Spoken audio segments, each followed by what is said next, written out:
2 1। Hello friends, good morning. Myself Awadhesh Kumar एक बार पुनः उपस्थित हूँ मैं आपके सामने आज एक ग्रेट पर्सनालिटी को लेकर। आइए सबसे पहले हम आज के जो मेहमान हैं हमारे, हम उनका स्वागत करते हैं हमारे YouTube channel let's have grow together में। Sir thank you so morning. Much. Good morning. स्वागतम है आपका चंद्रशेखर जी थैंक यू हमारे YouTube channel let's have grow together में। Thank you sir. सबसे पहले सर आप अपने बारे में बताएं, कहाँ से बिलोंग करते हैं, आपका बैकग्राउंड क्या रहा है। जैसा कि मुझे पता है आप ऑलरेडी यूपी से बिलोंग करते हैं और यूपी में सुल्तानपुर से बिलोंग करते हैं जी राइट। बिल्कुल। तो थोड़ा सा बताइए सुल्तानपुर से, अभी आप जैसा मुझे पता है कि आप लोनी गाज़ियाबाद में रहते हैं, तो यूपी मतलब सुल्तानपुर से गाज़ियाबाद आने का पर्पस क्या था, मतलब फिर पहले अपने बारे में थोड़ा सा बैकग्राउंड में बताएं, क्योंकि आज जो ये वीडियो है पूरा हिंदुस्तान देख रहा है और सफलता हर किसी को प्यारी लगती है, लेकिन सफलता के पीछे का जो दर्द है ना वो किसी को पता नहीं होता है। तो बेसिकली हमारा पर्पस ये है कि एक आम व्यक्ति कैसे खास बनता है, आज ये हमारे जो ऑडियंस है उनको सुनने को और देखने को और समझने को मौका मिलेगा, और इसीलिए आज मैं आपके बारे में जानना चाहता हूँ। Thank you so much. मैं सबसे पहले तो आपका धन्यवाद करना चाहूँगा कि आपने मुझे मौका दिया अपने चैनल पर मुझे बुलाया, और मैं शुक्रगुजार हूँ ईश्वर का, माता पिता का, कि आज इस इंडस्ट्री राइट सेलिंग इंडस्ट्री में मुझे आने का मौका मिला जी। तो जैसे कि आपने बताया, इंट्रोडक्शन से स्टार्ट करता हूँ। मेरा नाम चंद्रशेखर पांडे है और मैं बिलोंग करता हूँ रामनगर सुल्तानपुर से। मेरा गांव है, छोटा सा गांव है, और प्राइमरी एजुकेशन मेरी गांव में रही। और बचपन में ही मैं पिताजी के साथ, हमारे छोटी सी उम्र में हम अपने पिताजी के साथ दिल्ली आ गए थे, संगम बिहार है। ये कब की घटना है सर? ये मैं रहा हूँ लगभग 6 महीने का गोद में। अच्छा, 6 महीने के थे तब आ गए थे आप? तब आ गए। वाह ग्रेट।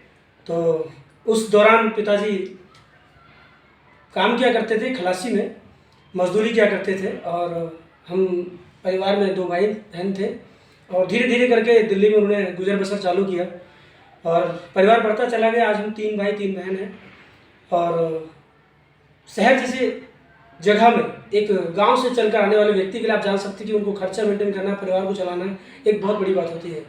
तो हम लोग किराए पर रहते थे, रेंट के मकान में रहते थे। बहुत सारा संघर्ष पिताजी ने देखा, संघर्ष किया उन्होंने। संगम बिहार में रहते? संगम बिहार में राइट। किराए पर रहते थे। इस तरीके से लगभग 10-12 साल संगम बिहार रहे हम। ओके। और बार बार हर तीसरे महीने चौथे महीने कमरा बदलना, पूरा घर लेकर शिफ्ट करना, बहुत सारे चैलेंज आप जान सकते हैं कि जो किराए के मकान में रहते हैं उनको पता होगा कि किराए की ज़िंदगी किस तरीके की होती है।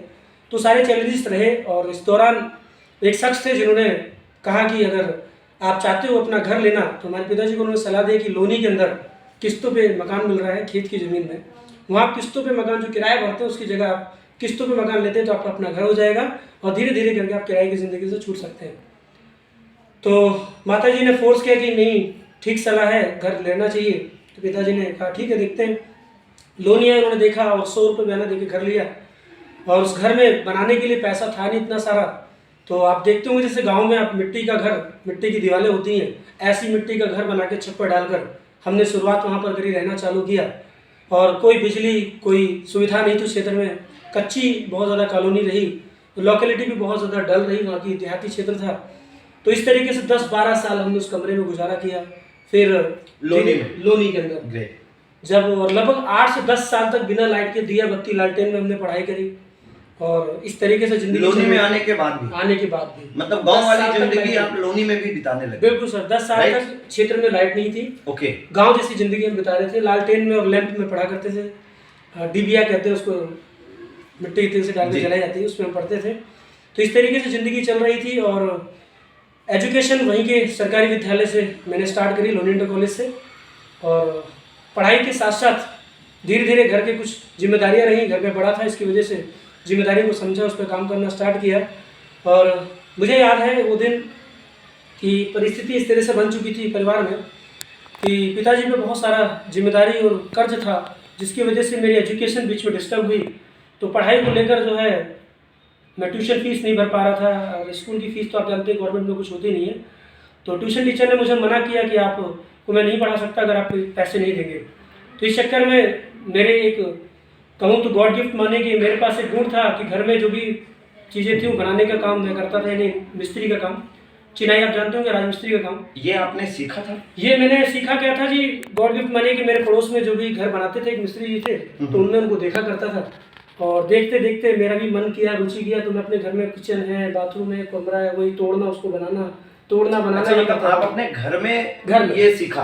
घर में सीखा। प्रॉपर वे में इसकी कोई ट्रेनिंग नहीं? कोई ट्रेनिंग मैंने नहीं, बस इतना था कि जब मैं बनाया करता था तो उस दौरान जो गलतियां होती थी, तो जो पड़ोस के एक मिस्त्री थे, रामचरण नाम था उनका, तो वो मुझे बताया करते थे कि बेटा ये गलती है, इसको यहाँ सुधारो। तो इस तरीके से मैंने उसको सुधार किया और धीरे धीरे करके मैं एक परफेक्ट मिस्त्री की तरफ बढ़ने लगा। तो एक दिन ऐसी स्थिति थी, संडे का दिन था, स्कूल की छुट्टी थी, तो मैं घर पर था, तो मेरे पास में एक लेबर थी, उसने मुझे कहा कि बेटा आप मिस्त्री का काम कर लोगे। तो उस समय मैं 10th क्लास में था, लगभग आप जान सकते 13-14 साल की उम्र रही हुई। उस एज में मैंने डिसीजन लिया और ज़रूरत थी, घर में नीड थी पैसे की और ट्यूशन की फीस मुझे भरना था। ट्यूशन टीचर ने मना कर दिया था कि मैं नहीं पढ़ा पाऊंगा। इस वजह से मैंने डिसीजन लिया और मैंने मिस्त्री के काम के लिए जाना शुरू किया। मम्मी को कहा कि मैं शाम तक आता हूँ, लौट कर दोस्तों के पास जा रहा हूँ। मैंने अपनी करनी वसूली और थैला से उठाया और मैं पास की एक कॉलोनी है रामेश्वर पार्क, वहाँ पे मैंने एक कोठी की नींव भरने का काम स्टार्ट किया। साथ में 2-3 मिस्त्री और भी काम कर रहे थे, उनके साथ मैंने काम किया। पहला दिन था, डर था कहीं मैं फेल ना हो जाऊँ, और जो उस मकान का मालिक था उसने खुद बोला कि छोटू क्या काम करेगा, लेकिन उसकी वजह से कि मैं रिजेक्ट ना हो जाऊँ, मैंने मेहनत करी पूरे दिन और अच्छे से काम किया और उस काम में मैंने पास भी हुआ। और अगले दिन मालिक खुश होकर मुझे बोलता कि बेटा आप कल भी आ जाओ।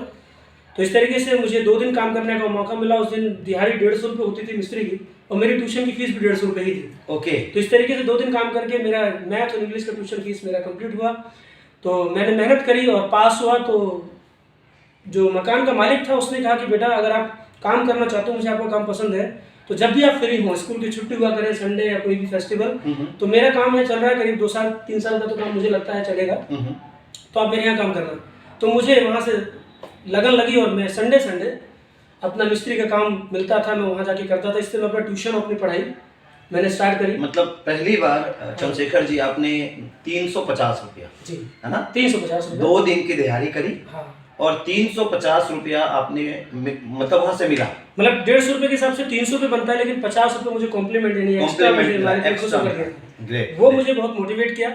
और शुरू से मैं ड्रीमर रहा हूँ, कोई भी चीज़ देखता था उसको तुरंत लगन से करने की कोशिश करता था। तो इस तरीके से मैं मिस्त्री काम के साथ साथ घर में बहुत सारे काम है, जैसे कि बिजली का काम और भी काम, ऑलराउंडर टाइप का मैं काम किया करता था। बाहर से किसी को बुलाता नहीं था, खुद ही टीवी खराब हो तो खुद ही ठीक करना होता था। ये चीज़ों में मैं इंटरेस्टेड था। ऐसे करके मैंने बहुत काम किया और धीरे धीरे करके मैं एक राजमिस्त्री की तरफ बढ़ने लगा। और 12th क्लास साइंस साइड से मैंने पास आउट भी नहीं की थी, रिजल्ट भी नहीं आया था कि मेरा इतने में रिश्ता तय हुआ। घर में माता जी थोड़ी हेल्थ से ठीक नहीं रहती थी, तो घर में बड़ा था, इस वजह से मेरी शादी हुई 12th करते करते और जिम्मेदारियां कंधों पर आ गई। और वहाँ से फिर जब जिम्मेदारियां आती तो फिर पैसा चाहिए, तो मैं आगे की जो पढ़ाई थी मेरी वो डिस्टर्ब होने लगी। मैं आगे पढ़ाई कंटिन्यू नहीं कर पाया। मैंने BSc में एडमिशन लिया, वो मिसगाइड हुआ, प्रॉपर नहीं कर पाया और मैं राजमिस्त्री का काम करता रहा। इस तरीके से शादी के लगभग 2 से 3 साल तक मैं इसी फील्ड में रहा। पढ़ाई को गैप कर करके बीच में छुट्टियाँ कर करके मैं इस काम को किया करता था। और साल के अंदर एक बेटा हुआ तो जिम्मेदारियाँ और बढ़ती चली गई, लेकिन परिवार में कुछ स्थितियाँ ऐसी रहीं कि अंडरस्टैंडिंग नहीं होती थी, जिसकी वजह से हम लोग परिवार से दूर हुए और किराए पर जाकर रहे 1-2 दिन, लेकिन फिर दोबारा घर वापसी की, कुछ सुधार किया। और उसके बाद एक दिन का टाइम मुझे याद आता है कि एक इंजीनियर थे, सिविल इंजीनियर, उनका मैं घर बना रहा था, राकेश शर्मा जी नाम है, मैं नाम लेना चाहूँगा। तो उन्होंने मुझसे एक बात पूछी कि चंद्रशेखर जी आप ये बताइए कि आप, मुझे लगता है पढ़े लिखे भी लग रहे हैं और आप इस काम को कब से कर रहे हैं? मैंने कहा जी आप 2-3 साल से काम कर रहे हैं। तो उन्होंने कहा जी काम तो बहुत अच्छे से आप करते हैं, तो क्या आगे भी इसी काम को करना है? तो मैंने जी बिल्कुल, अब इस काम में हूँ तो इसी काम को करना है। तो उनकी एक बात जिसने मेरी ज़िंदगी को बदल दिया, उन्होंने एक मुझसे सवाल किया कि पांडे जी सोचना, यहाँ से जाने के बाद घर जाकर मेरी बात पर विचार करना कि आपकी तरह जो भी मिस्त्री का काम करते हैं, चिनाई का घर मकान बनाते हैं, ऐसे आपके आसपास के कितने सारे लोग होंगे, उनको जरा देखना, उनकी ज़िंदगी की तरफ एक बार देखना कि उनकी ज़िंदगी में कितना बड़ा कर पाए। तो उनकी बात मेरे दिमाग में रही और मैंने जब उस पर फोकस किया और जब देखा अपने आसपास के लोगों को और जिन्होंने मुझे काम बताया था, मैं उनको देखा, आसपास और भी मिस्त्री थे, लेबर थे, वो काम करते थे, तो मैंने देखा कि वो दूसरों का तो घर बनाते हैं, लेकिन आज तक वो अपने घर की छत नहीं बना पाए। तो इस तरह की ज़िंदगी वो जी रहे, तो वहाँ पर राकेश शर्मा जी ने कहा कि क्या आप ऐसी ज़िंदगी जीना चाहते हो? आज इस 2-3 साल के अंदर आप यहाँ अपनी लाइफ के अंदर हो कि अपना एक ठीक से घर नहीं बना पा रहे हो, तो क्या इसी काम को अगर आप 5-10 साल करते रहे तो कुछ हो पाएगा बेटर? तो वहाँ पे मेरे दिमाग में बिल्कुल सही, मैंने कहा सर बिल्कुल नहीं हो सकता है। तो वो बात उनकी मेरे दिल तक लगी और मैं रात में सोचा, सोचने के बाद मैंने अगले दिन डिसीजन लिया कि मैं अब मिस्त्री का काम नहीं करूँगा और Okay. मैंने वहाँ से स्टार्ट करी जॉब। तो इस तरीके से पास के एक स्कूल था, वहाँ पे मैंने टीचिंग करना चालू किया। Okay. वहाँ पे 700 रुपये महीने की तनख्वाह मुझे मिलती थी, BR जूनियर स्कूल। हम्म। 2 साल काम किया, 700 की जगह 900 रुपये तनख्वाह आई। फिर अगला school Sarvodaya Vidyalaya, metro school, इस तरीके से मैं कई स्कूल बदला, 6 से 7 स्कूल बदला। और वहाँ के बाद फिर जब समझ में नहीं आया, खर्चा नहीं चला, परिवार था, तो करोल बाग के अंदर एक्सेल एकेडमी, राहुल जैन जी का इंस्टीट्यूट था, वहाँ पे मैं मैथ की क्लासेस के लिए जाता था। साइकिल से जाना था, मोटरसाइकिल घर में थी। 2200 रुपये मेरी वहाँ तनख्वाह थी और मोटरसाइकिल ज़्यादा 50 रुपये खर्चा था, 1500 रुपये तेल लग जाता था। अब 2200 रुपये में 1500 रुपये तेल का निकाल दो, 700 रुपये घर बच कर आता था। पिताजी ने कहा कि भाई ये तो काम नहीं चलेगा, आप खाओगे क्या और कमाओगे क्या और बचाओगे बिल्कुल। क्या? ऐसा साइकिल उठाओ, मोटरसाइकिल रखो घर। तो मैंने साइकिल स्टार्ट करी, लगभग 20-22 किलोमीटर घर से पड़ता था लोनी से, और मैं 1.5 घंटा जाना, 1.5 घंटा आना, डेली का अप डाउन मेरा साइकिल से होता था। ओके। और 8 बजे की ड्यूटी स्टार्ट होती थी और रात को 8 बजे मेरा घर वापसी होता था। 12 घंटे की मेरी नौकरी थी। 8 बजे जब घर लौटता था तो आते आते घर पे 9:30-10 बज जाता था। आप सोच सकते हैं कि हालत क्या होगी। उसके बाद आके मैं एक बच्चे का बैच, मैथ का बैच पढ़ाता था 4 से 5 बच्चों को। ओके। रात में 10 से 11 उसको पढ़ाने के बाद फिर खा पी कर सोता था, 12 या 12:30 बज जाते थे। इस तरीके से धीरे धीरे चल रहा था और एक दिन ये आया कि अचानक वो इंस्टीट्यूट बंद हुआ और बंद होने के बाद वहाँ से जो मेरा बैच चल रहा था 5 बच्चों के बाद उन बच्चों को मैंने पढ़ाया और 15 से 20 बच्चे हुए। इस तरीके से स्थिति बदलती गई और धीरे धीरे करके मैं टीचिंग लाइन में उतरा। वाह। और लगभग टीचिंग लाइन में अब तक हूँ और अभी भी टीचिंग लाइन प्रोफेशन में हूँ मैं और चल रहा हूँ लगातार। और कोचिंग लाइन के साथ साथ लगभग 4 से 5 साल कोचिंग लाइन में काम किया और एक दिन के अंदर 100 से 150 200 बच्चे मैंने पढ़ाए। सुबह 4 बजे से उठकर पढ़ाना, 7 बजे तक पढ़ाना, फिर स्कूल और उसके बाद फिर कोचिंग, फिर रात को 10 बजे तक पढ़ाना, तो ये चल रहा था। तो इसी में एक व्यक्ति मिले मुझे, पेरेंट्स थे, उन्होंने मुझे मोटिवेट किया कि सर आप इतना अच्छा ट्यूशन देते हैं तो क्यों ना आप 1-1.5 घंटा बच्चों को पढ़ाते हो, इतना अच्छा एजुकेशन मिल रहा है, अगर आप स्कूल खोल दे तो बच्चा 6 घंटे पढ़ेगा तो कितना बेटर होगा। वो स्कूल खोलने का मोटिवेशन मेरे अंदर आया और वहाँ से मैंने ड्रीम बनाया कि मैं अपना स्कूल खोलूँगा। लेकिन स्कूल खोलना एक बड़ी बात थी। जब फैमिली में डिस्कस किया तो सबने मजाक बनाया कि स्कूल अपने बस की बात नहीं है, यहाँ घर तो रहने के लिए ठीक से है नहीं और तुम स्कूल बनाने की बात कर रहे हो। लेकिन एक सपना था, एक ड्रीम था, उस पर काम करना चालू किया तो उसी हिसाब से कुदरत मदद करती है और धीरे धीरे करके उसी घर में जहाँ मैं रहता था 3 कमरों का घर, वो धीरे धीरे वहाँ पे खुद मैंने 5 कमरे अपने आप से बनाए, चिनाई करके बनाया और धीरे धीरे एक स्कूल की स्थापना करी, प्रभा इंटरनेशनल पब्लिक स्कूल। और वो जर्नी स्टार्ट हुई धीरे धीरे। पहले साल 25 बच्चे, अगले साल 125 बच्चे, धीरे आज लगभग 600-700 बच्चे हमारे स्कूल में। Great, congratulation. Thank you sir. तो आज गवर्नमेंट रिकॉग्नाइज स्कूल है और लगभग ठीक आज से 4 साल पहले समथिंग। अब यहाँ पे मैं रोकूंगा जी। आपकी जर्नी यहाँ तक रही। इस बीच में ये जो सफर था आपका, इस बीच में आप वेस्टेज कैसे मिला आपको? बिल्कुल सर, आपने सही सवाल किया और बहुत शुक्रगुजार हूँ ईश्वर का कि एक बात 4 साल पहले लगभग संडे का ही दिन था, मैं घर बैठा हुआ था और मैं एक तकलीफ से गुजर रहा था। एक्चुअली मेरे दांतों में जो पानी था वो ठंडा गर्म लगता था, सेंसिटिव थी मेरे दांत। अच्छा।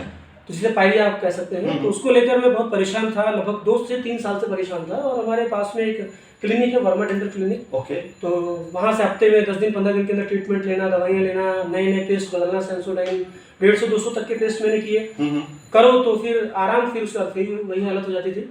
तो इस तरीके से परेशान था। तो एक दिन मेरे यहाँ एक मित्र हैं हमारे, डॉक्टर धर्मेंद्र जी उनका नाम है।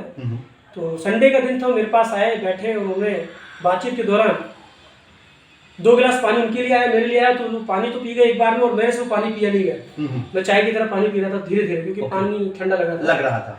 तो उन्होंने मुझसे सवाल किया कि सर पानी ऐसे कैसे पीते हो? तो मैंने कहा सर मुझसे पानी पिया नहीं जाता है, मैं प्यासा रहना मंजूर है, पानी नहीं पी पाता, इतने सेंसिटिव दांत हैं। तो उन्होंने तुरंत अपने बैग से एक पेस्ट निकाला, एश्योर का पेस्ट। अच्छा, डेंट एश्योर। ओके। पेस्ट निकाला उन्होंने और कहा कि सर ये पेस्ट है, आप इसको करके देखिए, मुझे उम्मीद है कि आपको जरूर आराम होगा। तो मैंने कहा जी कितने रुपए का है? कहा कि 75 रुपये का पेस्ट है और आप करो, मुझे 100% आराम मिलेगा आपको। तो मैंने उनको कहा सर सॉरी, माफ़ी चाहूँगा कि 75, 100, 200 रुपए वाले पेस्ट मैंने करके छोड़ दिए हैं, कुछ होता नहीं है। तो बोले सर पैसे मत दीजिए आप पेस्ट करके देखिए आप। अच्छा। तो अब मैंने कहा नहीं ऐसी भी बात नहीं है, कोई बात नहीं, अगर आप अपने दिल से कह रहे हो मतलब उनको कॉन्फिडेंस था अपने पेस्ट के ऊपर, बिल्कुल सर। आप ये कहना चाहते नहीं हैं? कहना चाहता। ओके। तो मैंने उनसे पेस्ट लिया और मैंने करना स्टार्ट किया। तो पहले महीने मुझे 20-30% आराम मिला। मैंने उनको दोबारा फ़ोन किया, मैंने सर वो पेस्ट चाहिए आपका। वो दोबारा मुझे लाके पेस्ट दे देते हैं, मैं फिर करता हूँ। तो मुझे 2 महीने के अंदर बहुत अच्छा आराम मिला और मैं पानी ठीक ठाक पीने लगा। मतलब आपका जो दांतों का जो सेंसेशन था वो बिल्कुल ठीक हो गया? ठीक हुआ। आप ये कहना चाहते हैं? बिल्कुल। Within 2 months? 2 मंथ के अंदर। वाओ। उसके बाद फिर मैंने तीसरे महीने उनको कॉल किया कि मैंने सर वो पेस्ट आपका चाहिए। तो उन्होंने तीसरे महीने मुझसे कहा कि सर सॉरी, मैं हर बार एक पेस्ट देने नहीं आ पाऊंगा। एक काम करो सर, आप मैं आपके पास आता हूँ, आपको मैं स्टोर दिखा देता हूँ, वहाँ नजदीकी स्टोर आप जाइए और आप वहाँ से पेस्ट ले सकते हैं। ओके। तो वो मेरे पास आते हैं और आने के बाद वो मेरे को एक अपॉर्चुनिटी देते हैं कि सर आपके पास आधार कार्ड या पहचान पत्र हो तो आप दीजिए, मैं आपकी डिस्ट्रीब्यूटर आईडी बना देता हूँ और इससे क्या होगा कि आपको बहुत सारे बेनिफिट होंगे।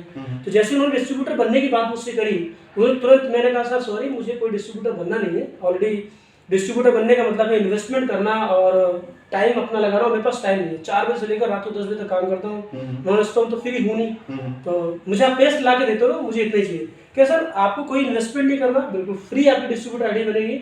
और उसके साथ साथ एक फायदा और होगा कि जो 75 रुपये का पेस्ट आपको मैं देता हूँ एमआरपी पर, वो आपको डिस्काउंट पर मिलेगा। ओके। यानी कि 65 रुपये का।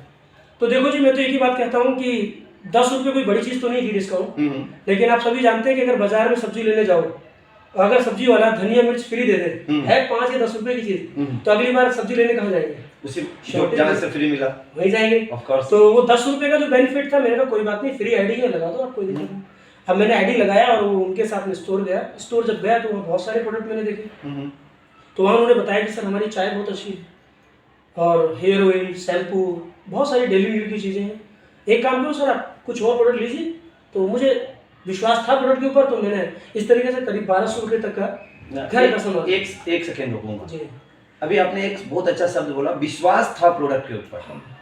ये विश्वास इसलिए था कि आपको पेस्ट से आराम मिला था, राइट? बिल्कुल सर। चलिए ओके।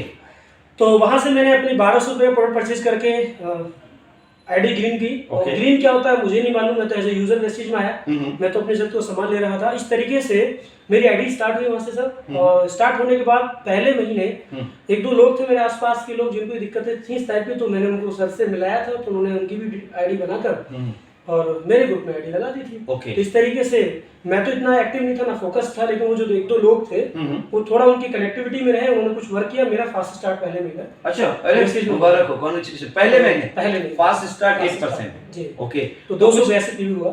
कुछ आपको उसमें आपको कुछ प्रोडक्ट फ्री भी मिले होंगे, कुछ पे आउट भी बना होगा? बिल्कुल, लगभग 750 रुपये डीपी प्राइस का मुझे प्रोडक्ट कंपनी से गिफ्ट मिला। ओके। और अलग 213 रुपये का करीब मेरे को पे आउट आया। अरे मुबारक हो, कांग्रेचुलेशन। तो ये सब क्या था, ये पर्दे के पीछे की दुनिया थी, मुझे नहीं मालूम था। मैं तो एज ए यूजर यहाँ पर आया था। लेकिन जो वाउचर मेरे पास आया मैसेज, तो मैंने उनको कॉल किया। मैंने सर ये कुछ वेस्टेज की तरफ से एक वाउचर बनकर आया है, क्या है? कैश वाउचर है। तो उन्होंने कहा सर कांग्रेचुलेशन, आपको मुबारक है, आपकी ना इनकम स्टार्ट हो गई है। जब उन्होंने ये बात बोली तो मैंने कहा इनकम कैसे इसमें, मैं तो घर का सामान लेता हूँ, यहाँ से पैसा कैसे आ सकता है? कह रहे सर आप अगर चाहें तो जो 200 रुपये है ना, ये 2000 भी हो सकते हैं और ये 20,000 भी हो सकते हैं और ये 2 लाख भी हो सकते हैं। तो ये बात जब उन्होंने कही तो मैंने कहा यार बताओ फिर कैसे हो सकता है? तो इसी तरीके से संडे का दिन था, यमुना विहार में 3 बजे एक CNT प्रोग्राम था वेस्टेज का। वहाँ मैंने विजिट किया, मैंने पूरा प्रोग्राम अटेंड किया, कंपनी की प्रोफाइल देखी, प्रोडक्ट के बारे में जाना। और फिर जब यहाँ से देखा कि 7 प्रकार की इनकम आती है, 7 टाइप की। अब तो वेस्टेज में 10 प्रकार की इनकम है। तो 7 टाइप की इनकम मैंने देखी। तो उस इनकम मतलब उस प्लान के अंदर ज़्यादा कुछ समझ में नहीं आया। एक तो प्रोडक्ट समझ में आया कि मैं यूज़ करता था, कंपनी के बारे में जाना कुछ खास नहीं समझा। लेकिन उस इनकम प्लान के अंदर सबसे ज्यादा जो मोटिवेट मुझे किया वो क्या, ट्रैवल फंड। ओके। क्योंकि वेस्टेज से पहले 4 साल मेरे बीत चुके थे, मैंने एक पासपोर्ट बनवाया था और एक सपना था कि कभी मौका मिलेगा तो अपने पैसे से विदेश घूम कर आऊंगा। क्योंकि मेरे परिवार में किसान फैमिली से बिलोंग करता हूँ, परिवार में आज तक कोई भी विदेश नहीं गया। आस पास रिश्तेदार, दोस्त, मित्र कोई भी। और वैसे भी आप लोग जानते हैं कि हम जिस लेवल के होते हैं, हमारी दोस्ती भी उन्हीं लेवल के लोगों के बीच में होती है। तो सपना था और शायद ऊपर वाले ने सुना, जो मेरे सबकॉन्शियस माइंड के अंदर मेरा ड्रीम रहा, वो वेस्टेज के रूप में वहाँ पे ट्रैवल फंड के रूप में दिखाई दिया। तो मैंने कहा चल कोई बात नहीं, 2 साल वैसे भी खाना है, कहीं ना कहीं से लेकर वेस्टेज से खाते हैं, और अगर घूम लिया विदेश ट्रैवल फंड से तो पैसा वसूल है, कुछ आए या ना। इस सोच से मैंने शुरू किया। लेकिन वहाँ पर एक डेमोन्स्ट्रेशन हुआ कि मैं कुछ लोग आप देखते हैं लास्ट में 5,000 की इनकम, डायरेक्टर लेवल, कोई सिल्वर है 10,000, इस तरीके से धीरे धीरे करके कुछ लीडर्स आए और लास्ट में राजकुमार गिरी सर है, रिहान सर है, रिजवान जी हैं, इनसे मुलाकात हुई। उन्होंने अपनी अचीवमेंट बताई मुझे कि मैं आज यहाँ पे 2.5 लाख, कोई 2 लाख, कोई 3 लाख, कोई 3.5 लाख रुपए कमाता हूँ। तो इन सब चीज़ों को देखने के बाद मैं शॉर्ट रह गया कि इतना ज़्यादा पैसा कैसे कमा सकता है, क्योंकि मैं इतना पढ़ा लिखा हूँ, इतना मेहनत करता हूँ और 18 घंटे 19 घंटे मेहनत करता हूँ, ठीक से 1 लाख रुपए नहीं आता है। और ये लोग कुछ नहीं करते, घर का सामान खाते हैं, कुछ लोगों को जानकारी देते हुए आज 3-3 लाख रुपए 4-4 लाख रुपए महीना कमा रहे हैं। तो जब मैं शौक रहा तो उसको देखते हुए मैंने फिर डिसीजन लिया कि जो मुझे लेकर गए थे, मैंने कहा कि ये जो शख्स बोल रहे हैं 3.5 लाख रुपए महीना कमाते हैं, मुझे इनसे मिलना है। अगर आप सच है तो ये कमा सकते हैं, तो मैं क्यों नहीं कमा सकता? राइट। और अगर आप गलत है तो आज यहीं पे खत्म हो गया, चैप्टर क्लोज। फ्रॉड होगा तो आपके सामने होगा। तो इस तरीके से मैं जिद्दी टाइप का शुरू से रहा हूँ अपने एम के प्रति। तो उन्होंने मुझसे मिलवाया, तो शख्स और कोई नहीं, वो थे रिहान जी, राजकुमार गिरी जी, उन सबसे मुझे मिलने का मौका मिला और रिजवान सर, तीनों लोगों से मेरी मुलाकात हुई। और आज हमारे बीच में रिजवान जी नहीं है, मुझे इस बात का दुख है, लेकिन किसी भी रूप में आज मेरी ज़िंदगी में मेरा टर्निंग पॉइंट रहा। वो सवाल जवाब जो वहाँ पर हुए तो उन्होंने अपने बारे में बताया, अपनी ग्रोथ दिखाई, एक पे आउट्स को दिखाया, फिर भी भरोसा नहीं हुआ। पासबुक देखी मैंने, एंट्री देखी, हाँ पे आउट आता है, लेकिन लास्ट में उन्होंने एक ही बात बोली कि चंद्रशेखर जी ये बताइए इस बिजनेस में आपका लॉस क्या है, नुकसान क्या है? मेरा जी कोई नुकसान नहीं है। कह रहे क्या इन्वेस्टमेंट है? कोई इन्वेस्टमेंट नहीं। आज से पहले भी चाय पीते थे, साबुन से नहाते थे और आज भी वही काम आप कर रहे हैं। तो इस काम को अगर 2-2.5 साल आप बिना रिस्क के करते हैं और यहाँ से लेते हैं तो आपको अपने आप दिख जाएगा, आएगा कि नहीं आएगा? सिंपल सी बात है, मैंने कहा बिल्कुल दिख जाएगा। तो क्या सर फिर सोचो, जिंदगी के 1.5 से 2 साल वैसे भी बीतने हैं, वैसे ही बीतने हैं। मैं कहता हूँ 1.5-2 साल वैसे के साथ बिता लूँ, संडे इस तरह की इवेंट मीटिंग में आओ, ट्रेनिंग में ऑटोमेटिक आपको सब समझ में आएगा। मेरा ठीक है सर, डन है, अगर ऐसा कुछ है पॉसिबल, क्योंकि आप यहाँ इस लेवल पर हो तो मैं भी पहुँच सकता हूँ। इस विचारधारा से मैंने स्टार्ट किया। संडे पार्ट टाइम मैंने 2-3 घंटा निकालना स्टार्ट किया। 6 महीने इस तरीके से चला। 3-3.5 महीने में वेस्टिज में डायरेक्टर बना। फिर मेहनत की, लगभग 7-7.5 महीने में सिल्वर डायरेक्टर हुआ। जब सिल्वर डायरेक्टर हुआ तो टेबल फंड आना स्टार्ट हुआ। तो जो मेरा सपना था वेस्टिज के अंदर, वो धीरे धीरे 2018 फरवरी 19 फरवरी 2018 मुझे थाईलैंड जाने का मौका मिला। अरे कांग्रेचुलेशन, वाह ग्रेट।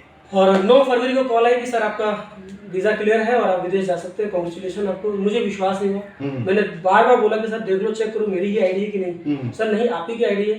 मैंने तुरंत फादर को कॉल किया, गाँव में थे पिताजी मेरे, कि मैं विदेश जा रहा हूँ। पिताजी ने कहा पागल हो रहा है, घर में सिस्टर है, शादी ब्याह खर्चे हैं, पैसा फालतू जो विदेश जाने का सोच रहा है। मैंने कहा पापा पैसे लगा के नहीं जा रहे, जिस तेल को आप यूज़ करते हो राइस ब्रेन ऑयल, जिससे एसिडिटी बीपी की समस्या है, आपको दिक्कत, गले में जलन नहीं होती, जिस साबुन से आप नहाते हो, जो पेस्ट हम करते हैं, उससे नहाते धोते खाते पीते विदेश जाने का मौका मिला, वो भी फ्री में। कह रहे तू झूठ बोल रहा है पक्का? ऐसा कर, मेरा टिकट करा, मैं आता हूँ। अच्छा। वो आए जी और विदेश यात्रा में उन्हीं के सामने उनके रहते हुए गया और देखा उन्होंने अपनी आंखों से। बहुत शानदार वेलकम हुआ, टीम ने वेलकम किया, इतना शानदार वेस्टिज मैनेजमेंट, मेरे पास शब्द नहीं है बोलने के लिए। आज मैं धन्यवाद करता हूँ वेस्टिज मैनेजमेंट का, रवि सर का, दीपक सर का, कन्वीर सर का।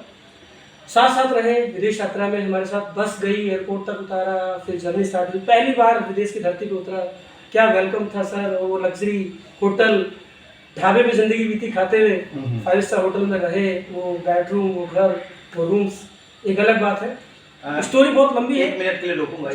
मतलब कहने का मतलब आप ये कहना चाहते हैं कि जो सपने देखते हैं वो सपने पूरे होते हैं, यानी सपने उन्हीं के पूरे होते हैं जो सपने देखते हैं, आपका कहने का ये मतलब? बिल्कुल। और इसमें एक बात और जोड़ूंगा कि जो सपने देखते हैं अगर वो फीलिंग के साथ देखते हैं तो डेफिनेटली 100% पूरे होते हैं। ओके। क्योंकि मैं किसी भी ड्रीम को देखता हूँ तो उसको फीलिंग के साथ देखता हूँ, उसमें उतरता हूँ, उतर के काम करता हूँ तो पूरा होता दिखता है। ओके। तो इस तरीके से सर मेरी पहली विदेश यात्रा हुई और उसके बाद नेक्स्ट ईयर फिर मैं स्टार क्रूज। अच्छा, स्टार क्रूज पे थे आप? हाँ, मैंने 2 फॉरेन ट्रिप बेसिस से लिया। ओके। और इस जर्नी के साथ साथ मोटरसाइकिल से बिजनेस शुरू किया था, जो दहेज में मिली हुई थी, मैक्स 100 TVS। यानी जब आपके कहने का मतलब है कि जब आपने वेस्टिज को स्टार्ट किया तो आपके पास एक बाइक थी और वो भी बाइक थी दहेज वाली जी, राइट? 8 साल उसको ही घिस के दूध के कपड़ा से लगा के चलाता था। और स्थिति जैसा कि हम जानते हैं वेस्टिज बिजनेस में कार फंड मिलता है। हाँ। तो आप कार फंड कब क्वालिफाई कर गए थे? बिल्कुल, मैं वहीं पर बताने जा रहा हूँ आपको कि वो मोटरसाइकिल से मैं सफ़र करता था, लोगों को बताता था लाखों रुपए की बिजनेस है, तो लोग सब कुछ तो समझते थे, लेकिन जब मेरी बाइक देखते थे, उसकी आवाज़ सुनते थे, उसकी साउंड बहुत तेज़ था, जो चलती कमती धुआं बहुत देती थी। तो एक दिन मैं लौट रहा था मीटिंग करके गोल चक्कर गोकलपुरी पुल पर, मेरी रात में 11:30 बजे करीब बाइक मेरी खराब हुई।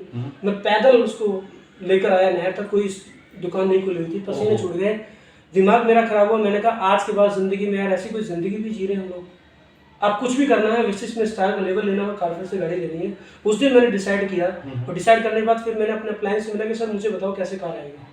तो उन्होंने कहा कि आप स्टार का लेवल लीजिए, 3 महीने आप रेंटिंग कीजिए, कारफंड से आप कार ले सकते हैं। मैंने काम करना शुरू किया, और नेक्स्ट ईयर ड्रीम बनाया कि धनतेरस के दिन मुझे गाड़ी लेनी है।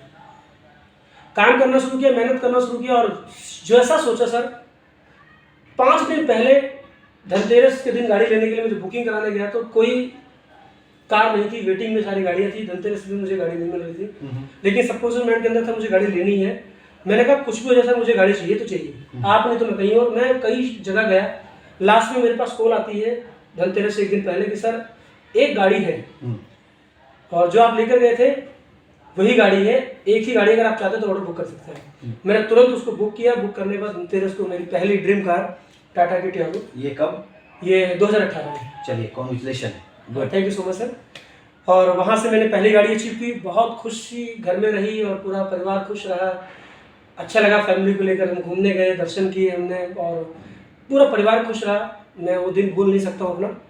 उसके बाद फिर तो एक उड़ान भरी मैसेज के अंदर कि आपको रुकना नहीं है, आप अपनी तरह अपनी टीम के लोगों को सफल बनाना है। फिर काम करना चालू किया, धीरे धीरे करके आज इस 4 साल के सफर में मेरी टीम के अंदर लगभग 12 से 14 कार अचीवर हैं, जैसे कि संदीप कुमार देवदी जी हैं, डॉक्टर एस मंडल जी हैं, विनोद शर्मा जी हैं, आसिफ अलवी जी हैं मेरठ से। तो इस तरीके से बहुत सारे लोग हैं। नाइमा जी हैं जो कि बिल्कुल अनपढ़ लेडी हैं, आज वेगोनार कार अचीवर रही हैं, निशिका नाजिर जी, इस तरीके से बहुत सारे नाम हैं, कार अचीवर्स रहे। और एक चीज और पूछना चाहूँगा, अभी तक के सफर में अगर हाईएस्ट पे आउट की बात करूं तो जैसा कि अभी आपने बताया, फर्स्ट पे आउट कितना था? मेरा 213 रुपये। 213। हाईएस्ट पे आउट जो एक महीने का है वो कहां तक पहुंचा है अभी अपना? बिल्कुल, मेरा सपना था वेस्टेज में 1 लाख रुपए महीने की इनकम। ओके। और उसको लेकर मैंने मेहनत करना स्टार्ट किया कि 1 लाख कैसे आएगा। तो मुझे आया था, मेरा डायमंड का लेवल था, और मेरा जो पे आउट बना था, मैंने मेहनत की थी कि मेरा 1 लाख का चेक क्रॉस हो जाएगा। तो मेरा जो चेक आया था वो आया था 99,317 रुपये। ओहो। आप सच बताऊं आपको, इतना मुझे अफसोस हुआ। वो 700 रुपये जो 600 रुपये कम सेंचुरी लगने में रह गया था 1 लाख का चेक, वो मुझे अफसोस रहा। लेकिन मेरा कोई बात नहीं, जब यहाँ तक आए तो वहाँ भी पहुँचेंगे। और नेक्स्ट मंथ वही मेरा पे आउट 1,07,000 क्रॉस किया। ओके। और वो मेरी जिंदगी के लिए सबसे बड़ा मेरा फेस्टिवल मानो, होली दिवाली त्यौहार मानूंगा, कि जो ड्रीम था मेरा 1 लाख का डायरेक्ट सेलिंग की दुनिया में अचीव करना, वो अचीव किया। इस तरीके से वो पे आउट मेरा बढ़ता गया, लगभग 2.25 लाख, 1,75,000 का मेरा पे आउट रहा वेस्टेज में। और ड्रीम है वेस्टेज में बहुत जल्दी 5 लाख का पे आउट करने का, और जल्दी ही मैं यहाँ से एक लग्जरी कार लेने वाला हूँ। चलिए, ग्रेट। तो ये सारी सफलता रही। Last but not the list, चूंकि आज हम बिल्कुल यंग यूथ को हम प्रमोट कर रहे हैं, और अभी भी वेस्टेज में जो नंबर ऑफ डिस्ट्रीब्यूटर है उसमें 65% यूथ हैं, बिल्कुल, है ना?